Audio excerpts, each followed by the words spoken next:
ہمارے قائدین نے عالمی سطح پر جو تشیع کا روشن چہرہ پیش کیا ہے اور اس ملک کے اندر ہماری قیادت نے جو کردار ادا کیا اس سے خوف زدہ ہیں یہ بین الاقوامی شیطانی طاقتیں. یعنی جب میدان میں مقابلہ نہ کر سکے تو پھر مسجدوں میں انہیں پتا ہے کہ یہ امام زمانہ کے عاشقین اور ان کے منتظرین اور اللہ سے محبت کرنے والے یہ شیعہ اتنا عبادت میں مگن ہوتے ہیں کہ ان کے پاؤں میں لگے تیروں کو نکال لیا جائے تو انہیں پتہ نہیں چلتا ہے. ان کو پتا ہے کہ اگر ہم نے میدان میں کھڑے ہو کر ان کا مقابلہ کیا تو اس مکتب نے مالک اشتر جیسے ولایت کے پروردوں کو پیدا کیا ہے. اور آپ نے دیکھا نہیں کہ پوری دنیا کے یہ بدماش اور دہشت گرد اب تشیع کی طاقت کا اندازہ کر لے.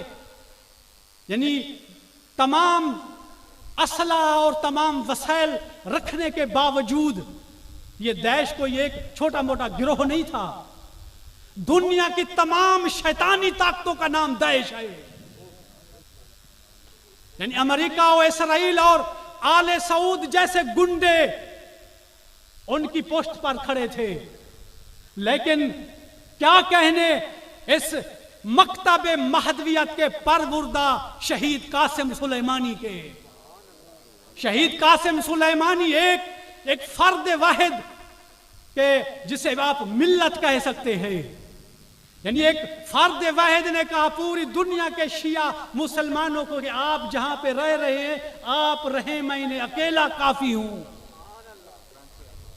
یعنی یہ یہاں پہ ایک تاریخ نے اپنے آپ کو دہرایا کہ وقت کے علی یعنی سید علی خامنائی کا مالک اشتر وہاں پہ میدان میں کھڑا ہے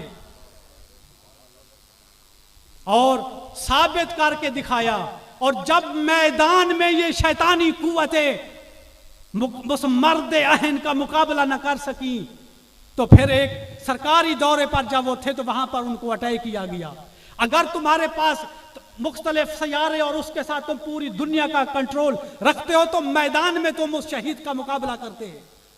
یعنی تم میدان میں یعنی برسر پیکار میدان میں تم مقابلہ نہیں کر سکے ہو. یہ تمہاری شکست ہے.